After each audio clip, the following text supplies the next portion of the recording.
నాతో మాట్లాడుమయ్యా, నన్ను దర్శించుమయ్యా. మన రక్షకుడైన యేసుక్రీస్తు పరిశుద్ధ నామములో మీ అందరికీ శుభములు తెలియచేయుచున్నా. మీరందరూ ప్రభు యొక్క కృపను బట్టి క్షేమముగా ఉన్నారని ఆశిస్తూ ఉన్నా. ఈరోజు బలపరిచే వాక్యము మార్కు సువార్త 2వ అధ్యాయం 13-14 వచనములు. ఆయన సముద్ర తీరమున మరలా నడిచిపోవచ్చుండెను. జనులందరూ ఆయన యొద్దకు రాగా ఆయన వారికి బోధించెను. ఆయన మార్గమున వెళ్ళుచు సుంకపు మెట్టునొద్ద కూర్చున్న అల్ఫై కుమారుడు లెవీని చూచి నన్ను వెంబడించమని అతనితో చెప్పగా అతడు లేచి ఆయన వెంబడించెను. అల్ఫై కుమారుడైన లెవీ గురించి ఈ రోజున మనము జ్ఞాపకం చేసుకుంటూ ఉన్నాం. అతడు ట్యాక్స్ కలెక్టర్గా ఉన్నట్లుగా జ్ఞాపకం చేసుకుంటూ ఉన్నాం. ఆయన ఉద్యోగం చేస్తూ ఉన్నాడు. రోమా ప్రభుత్వంలో ఉద్యోగిగా ఉన్నాడు. ఆ వ్యక్తిని యేసుక్రీస్తు ప్రభువారు చూచి వెంబడించమని చెప్పినట్లుగా ఈరోజు నా జ్ఞాపకం చేసుకుంటున్నా. అతడు లేచి ఆయన వెంబడించాడు. మార్కు సువార్తలోని మొదటి అధ్యాయాలలో ప్రభుని యేసుతో కూడా ఆయా గుంపులు ఉండటాన్ని మనము చూస్తున్నాం. ఆయన కపెర్నహూములోని సమాజ మందిరములో బోధించడం గురించి మనం అక్కడ చదువుతున్నాం. ఆయన సమాజ మందిరములో బోధించినప్పుడు ఆయన అధికారంతో బోధించడాన్ని చూచి వారు ఆశ్చర్యపడ్డారు. ఆ తర్వాత ఆయన సీమోను మరియు ఆంద్రేయుల ఇంట్లోనికి ప్రవేశించడాన్ని గురించి మనం చదువుతున్నాం. ఆ తర్వాత ఆయన గలిలయ ప్రాంతానికి వెళ్ళి సమాజ మందిరములో బోధించడం కనిపిస్తుంది. ఆ తర్వాత ఆయన తిరిగి కపెర్నహూముకు వచ్చి ఒక ఇంటిలో ప్రవేశించినప్పుడు ఆ ఇల్లు జనసమూహంచే నిండి ఉండటం మనకు కనిపిస్తుంది. ఆ తర్వాత గలిలయ సముద్ర తీరములో విస్తార జనసమూహము ఆయన వెంబడించినట్లుగా ఈనాటి మన ధ్యాన వచనాల్లో మనకు కనిపిస్తుంది.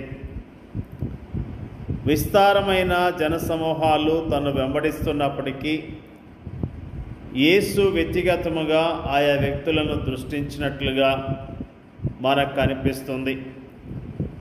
కపెర్నహూములోని సమాజ మందిరములో అపవిత్రాత్మచే పీడించబడుతున్న ఒక వ్యక్తిని ఆయన స్వస్థపరిచాడు. సీమోను పేతురు ఇంట్లో అతని అత్తను ఆయన స్వస్థపరిచాడు. గలిలయ ప్రాంతములో ఆయన సంచరిస్తున్న సమయంలో ప్రభు కనికరాన్ని రుచి చూచిన ఒక కుష్ఠరోగి మనకు కనిపిస్తాడు.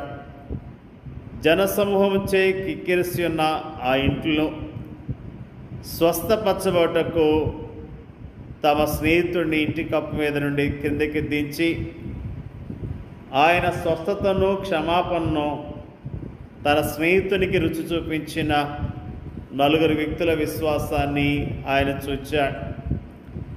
ఆ తర్వాత సముద్ర తీరములో ప్రభు లెవీని చూచాడు.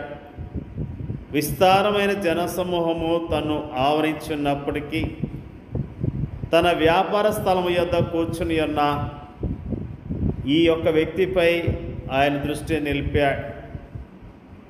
అతని హృదయ శూన్యతను, అందులోని పశ్చాత్తాపం కొరకైన సంసిద్ధతను ఆయన చూచాడు. నన్ను వెంబడించమన్న పిలుపుకు లేవి హృదయం వెంటనే ఆనందంతో ప్రతిస్పందించింది. మన అనుదిన కార్యకలాపాల్లో ఈ లోకములో మనం సంచరిస్తున్న సమయంలో మనకు కనిపించే విస్తారమైన జనసమూహములో ఒకరముగా అనేకసార్లు మనం కూడా ఉంటాం. బహుశా అనేక మంది పనివారిలో లేదా విద్యార్థుల్లో లేదా పట్టణ వీధుల్లోని జనములో మనం ఒకరంగా ఉంటాం. ఆ అనేక మందిలో మనల్ని ఎవరూ దృష్టించటం లేదని, లెక్కించటం లేదని మనం అభిప్రాయపడుతూ ఉంటాం. అయితే అంతమందిలో యేసు నిన్ను దృష్టించున్నాడు. నీ హృదయము ఆయనకి బాగా తెలుసు. తను వెంబడించమని వ్యక్తిగతముగా ఆయనను పిలుస్తున్నాడు. దీనికన్నా ఆనందించదగ్గ కారణము మరొకటేముంది? అంతేకాదు, మీ పేర్లు పరలోకమందు రాయబడి ఉన్నవని ఆయన మనతో అంటున్నాడు. ప్రియమైన దేవుని యొక్క ప్రజలారా, దేవుడు మనల్ని చూస్తూ ఉన్నాడు. మన పరిస్థితిని గమనిస్తూ ఉన్నాడు. మనము ఎలాంటి హృదయాన్ని కలిగి ఉన్నామో, ఎలాంటి దుఃఖాన్ని కలిగి ఉన్నామో ఆయన ఎరిగి ఉన్నాడు. ఆయన మన పట్ల ప్రణాళికలు కలిగి ఉన్నాడు. ప్రత్యేకమైన ఉద్దేశాలు కలిగి ఉన్నాడన్న విషయాన్ని మనం ఈ రోజున జ్ఞాపకం చేసుకున్నాం. దేవుడు లేవీని జ్ఞాపకం చేసుకున్నాడు. లేవీ నిరాశ నిస్పృహలో ఉన్న ఒక వ్యక్తి.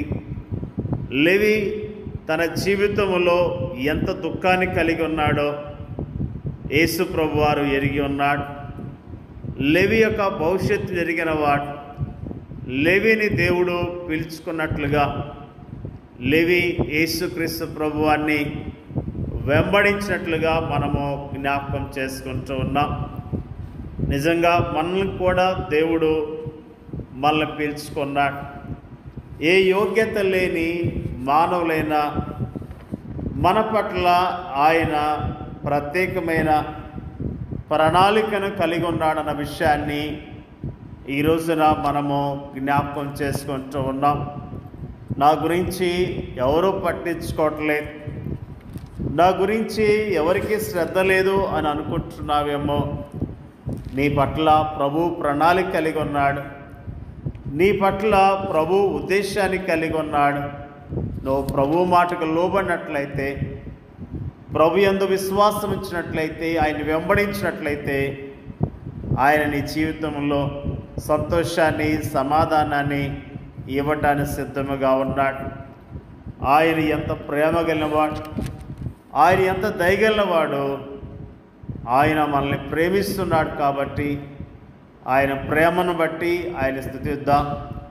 ఆయన ఉద్దేశాలను బట్టి ఆయన స్తుతిస్తూ ఆయన కనపడదాం. దేవుని యొక్క వాక్యాన్ని దీవించును గాక. పరిశుద్ధుడైన మా తండ్రి, నీకు వందనాలు, స్తోత్రాలు ప్రభువా. జనసమూహములో ఉన్న వ్యక్తిని, ఒక వ్యక్తిని జ్ఞాపకం చేసుకొని అతనితో మాట్లాడిన విషయాన్ని ఈ రోజున మరి జ్ఞాపకం చేసుకోవడానికి ఇచ్చిన కృపను బట్టి స్తోత్రాలు. అల్ఫై కుమారుడికి లేవీని చూచి నన్ను వెంబడించమని చెప్పావు ప్రభువా. అతను లేచి నిన్ను వెంబడించిన విషయాన్ని మాకు జ్ఞాపకం చేసినందుకు నీకు వందనాలు తెలియజేస్తూ ఉన్నాం ప్రభువా. మమ్మల్ని ఏర్పాటు చేసుకున్నావు ప్రభువా. నిన్ను చక్కగా వెంబడించడానికి కావాల్సిన అయ్యా కృపను మెండుగా దయచేయండి అయ్యా. స్తోత్రాలు తెలియజేస్తూ ఉన్నాం ప్రభువా. మా పట్ల ప్రత్యేకమైన ప్రణాళికలు కలిగి ఉన్న విషయాన్ని గుర్తించడానికి, మరి యోగ్యముగా నీ కొరకు బ్రతకటానికి, యోగ్యముగా నిన్ను వెంబడించడానికి సహాయం చేయమని అడుగుచున్నాం తండ్రి. నీకు స్తోత్రాలు తెలియజేస్తూ ఉన్నాం ప్రభువా. మా పట్ల ప్రత్యేకమైన ప్రణాళికలు కలిగి ఉన్నావు కాబట్టి నీ ఉద్దేశాలు గ్రహించి యోగ్యముగా నీ కొరకు బ్రతకటానికి సహాయం చేయమని ప్రార్థన చేయించున్నాం. వాక్యం వింటున్న ప్రతి ఒక్కరిని పేరు పేరున దీవించండి, ఆశీర్వదించండి అయ్యా. నీకు స్తోత్రాలు. వారికున్న దుఃఖాన్ని, ఆయాసాన్ని తొలగించండి. ఒంటరి వారు కాదు, మాతో ప్రభు ఉన్నాడు, మమ్మల్ని ప్రభు ప్రేమిస్తున్నాడనే విశ్వాసం కలిగి జీవించడానికి సహాయం చేయమని ప్రార్థన చేయించున్నాం. మరి ప్రభు మా దేశాన్ని, మా దేశ ప్రజలను జ్ఞాపకం చేసుకోండి. మా దేశ ప్రజలు బలాన్ని, శక్తిని దయచేయమని యేసుక్రీస్తు నామంలో అడుగుచున్నాం తండ్రి. ఆమేన్.